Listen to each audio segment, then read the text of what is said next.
धर्म शब्द है उसका प्रयोग अगर मैं भारतीय संदर्भ में देखूं तो कम से कम 4 संदर्भों में इसका प्रयोग करने का रिवाज हमें दिखाई पड़ता है। मैं सबसे पहले आपको केवल रेफरेंस के तौर पर समझा दूं कि धर्म शब्द के मतलब क्या क्या हो सकते हैं। ठीक है, फिर हम देखेंगे कि हम कौन से अर्थ में धर्मनिरपेक्षता के संदर्भ में धर्म को लेकर चलेंगे ताकि कंफ्यूजन ना हो, गलतफहमी ना हो। धर्म शब्द का एक मतलब होता है स्वभाव, यानी कि नेचर। ये प्रयोग हमारे भारतीय समाज की परंपरा में खूब चलता रहा है, कोई बहुत नया प्रयोग नहीं है। तो आपको एग्जांपल देकर समझाता हूं, उससे आपको बात समझना थोड़ा सा और आसान हो जाएगा।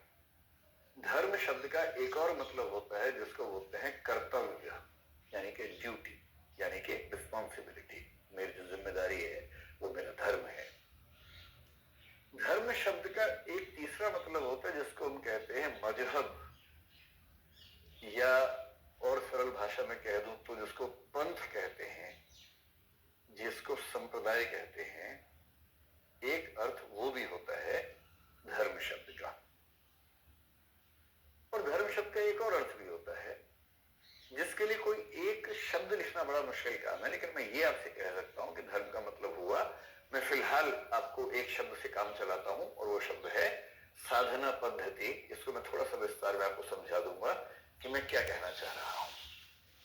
तो सबसे पहली बात, धर्म उन शब्दों में से नहीं है जिसका एक ही अर्थ होता है। धर्म शब्द के बहुत सारे अर्थ होते हैं, इसलिए जब हम धर्म शब्द का प्रयोग किसी तकनीकी सेंस में करें तो हमें सबसे पहले समझ लेना चाहिए कि हम धर्म शब्द का प्रयोग किस अर्थ में कर रहे हैं और किस अर्थ में नहीं कर रहे हैं, ताकि कोई आपको मूर्ख न बना सके, कोई एक अर्थ को दूसरे अर्थ से मिक्स करके बात को खराब ना कर सके, अर्थ का अनर्थ ना कर सके।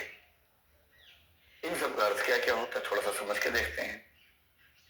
स्वभाव के सेंस में अगर आपको मैं केवल एक वाक्य कहूं, जैसे आपने सुना होगा अग्नि का स्वभाव है जलाना, अग्नि का धर्म है जलाना, इस सेंस में।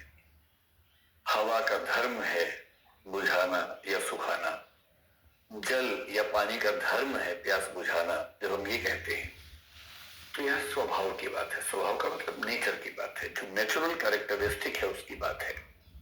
आग सोच समझ के नहीं जलाती है, आग इंटेंशन नहीं रखती है, क्योंकि आग तो एक जड़ वस्तु है और जड़ वस्तु में चेतना नहीं है, जड़ वस्तु में उद्देश्य नहीं है, लक्ष्य नहीं है, सोच समझकर करने वाली हरकतें नहीं है।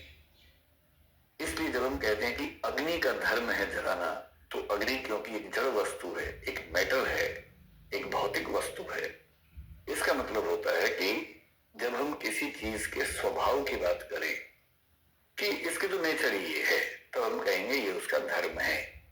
एक सेंस में ये होता है। धर्म शब्द की दूसरी सेंस है कर्तव्य, और ये प्रयोग भारतीय समाज में खूब चलता है। मैं भी इसके बहुत सारे एग्जाम्पल देके आपको समझाता हूं। कर्तव्य का मतलब होता है जो हमें करना चाहिए, जो करणीय है, जो करने योग्य है, जो डूएबल है, which should be done, which must be done by an individual, उसे बोलते हैं कि वो उसका कर्तव्य है, और उसी को बोलते हैं वो उसका धर्म है। जैसे मैं आपको 2-4 एग्जाम्पल देता हूं। आपने सुना होगा एक शब्द राजधर्म, और राजधर्म का मतलब क्या होता है, राजा होने का क्या कर्तव्य है। आपने इसका उल्टा शब्द भी सुना है धर्मराज, और धर्मराज की उपाधि किसको दी गई है, युधिष्ठिर को दी गई है। और युधिष्ठिर को इसलिए नहीं दी गई है कि बहुत पूजा पाठ करते थे, युधिष्ठिर को यह उपाधि इसलिए मिली, उपाधि मतलब ये सम्मान सूचक शब्द इसलिए मिला क्योंकि वो जीवन में एकाध अपवाद को छोड़ दे, वो जो जुआ द्यूत का प्रसंग है उसको छोड़ दें, एकाध प्रसंग को छोड़ के वो जीवन भर अपने नैतिक दायित्वों से विचलित नहीं हुए। और जो व्यक्ति लगभग 0 डेविएशन के साथ, लगभग 0 विचलन के साथ अपने कर्तव्य पथ पर चलता रहता है, उसी को कर्तव्यों के रास्ते पर चलने वाला सबसे बड़ा व्यक्ति कहा गया। तो धर्मराज का नाम युधिष्ठिर के लिए पड़ गया। इतना ही नहीं, आपने सुना होगा एक धर्म होता है मित्र धर्म। अगर आप किसी के सच्चे मित्र हैं तो आपकी उसके प्रति जो जिम्मेदारियां बनती है उनको बोलते हैं मित्र धर्म। इसी तरह से आपने ये भी सुना होगा कि एक विद्यार्थी धर्म होता है कि विद्यार्थी को अध्ययन करना चाहिए। आपने वो सुना ना कि विद्यार्थियों के लिए 5 लक्षण माने गए हैं अच्छे विद्यार्थी के, काकचेष्टा बको ध्यानम श्वान्यद्रा तथैव च अल्पाहारी गृह त्यागी विद्यार्थी पंच लक्षणम। विद्यार्थी होने का कर्तव्य क्या है कि विद्यार्थी को इन 5 गुणों का ध्यान रखना चाहिए। क्या क्या ध्यान? कौवे की तरह चेष्टावान होना चाहिए, काक चेष्टा, बको ध्यान, बगुले जैसा ध्यान, फुल कंसंट्रेशन पढ़ाई में होनी चाहिए। श्वान निद्रा, निद्रा कुत्ते जैसी हो, बहुत कम नींद, बहुत कम नींद में काम चल जाता हो। ज्यादा सोने वाला विद्यार्थी अच्छा नहीं होता है। अल्पाहारी, जो कम भोजन करता हो। देह त्यागी, जो घर को छोड़ देता है पढ़ाई लिखाई करने के लिए, वो सच्चा विद्यार्थी है। ये 5 लक्षण या 5 धर्म विद्यार्थी के माने गए हैं। इसका मतलब ये हुआ कि धर्म शब्द का एक व्यापक अर्थ हमारे समाज में कर्तव्य के सेंस में रहा है। ये मैं इसलिए कह रहा हूं कि कई लोग ये कहते हैं कि धर्म तो कर्तव्य है, और यदि हम धर्म का ही पालन नहीं करेंगे, धर्म निरपेक्ष हो जाएंगे, धर्म से दूर हो जाएंगे, तो ये कैसा शब्द है? धर्म निरपेक्ष तो बुरा शब्द है। कई लोग इसको खेलते भी हैं। वो कहते हैं कि अगर जीवन में, अगर राज्य में धर्म नहीं होगा तो क्या राज्य में अधर्म होगा? अब यह क्या हो गया? धर्म और अधर्म शब्दों का प्रयोग अलग अलग संदर्भ में हो गया, इसलिए कंफ्यूजन हो गया। तो पहले स्पष्ट कर दूंगा आपको कि धर्म शब्द का एक अर्थ है स्वभाव, एक है कर्तव्य। और कर्तव्य वाले सेंस में हमारी परंपरा में, भारतीय समाज की परंपरा में इतना प्रयोग हुआ है कि इस वजह से सुप्रीम कोर्ट भी एक बार कंफ्यूजन में आ गया था, परेशान हो गया था, और हमारे समाज में तो परेशानी आई।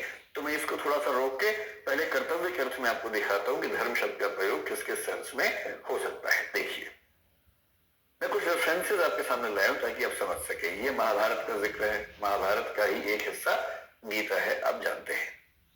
महाभारत का एक बहुत प्रसिद्ध कथन है, धरती धारयति वा लोकम इति धर्मः। ये धर्म की परिभाषा है। और जब हम कहते हैं धरती धारयति वा लोकम इति धर्मः, इसका मतलब होता है जो धारण करता है, लोक जीवन को धारण करता है, उसे धर्म कहते हैं। तो लोक जीवन में धारण करने योग्य जो है वो धर्म है, यानी कर्तव्य पालन के सेंस में ये बात कही जा रही है। फिर गीता में जब भगवान श्री कृष्ण अपना उपदेश दे रहे थे तो उन्होंने कई ऐसे गीता के श्लोक हैं जिनमें धर्म शब्द का प्रयोग है।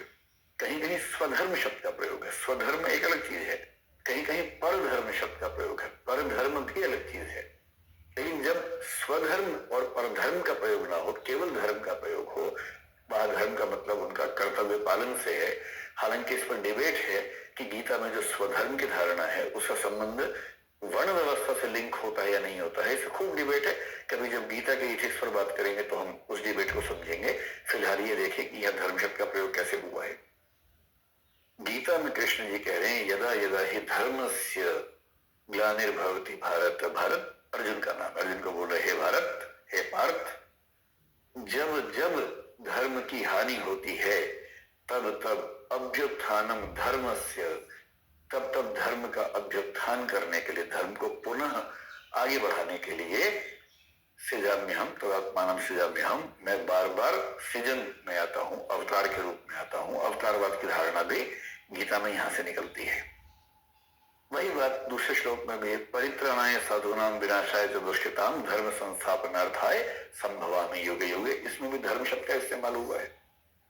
परित्राणाय साधूनाम, साधुओं के परित्राण के लिए, तो साधुओं की रक्षा के लिए और दुष्टों के विनाश के लिए, विनाशाय च दुष्कृताम, धर्म संस्थापनार्थाय, धर्म की स्थापना करने के लिए, संभवामि युगे युगे, मैं बार बार विभिन्न युगों में इसको संभव बनाता हूं या संभव बनाने के लिए आता हूं। इन सब जगहों पर धर्म शब्द का प्रयोग कर्तव्य के सेंस में है, यहां मजहब के सेंस में नहीं है, कर्तव्य के सेंस में है। और यदि इसी को थोड़ा सा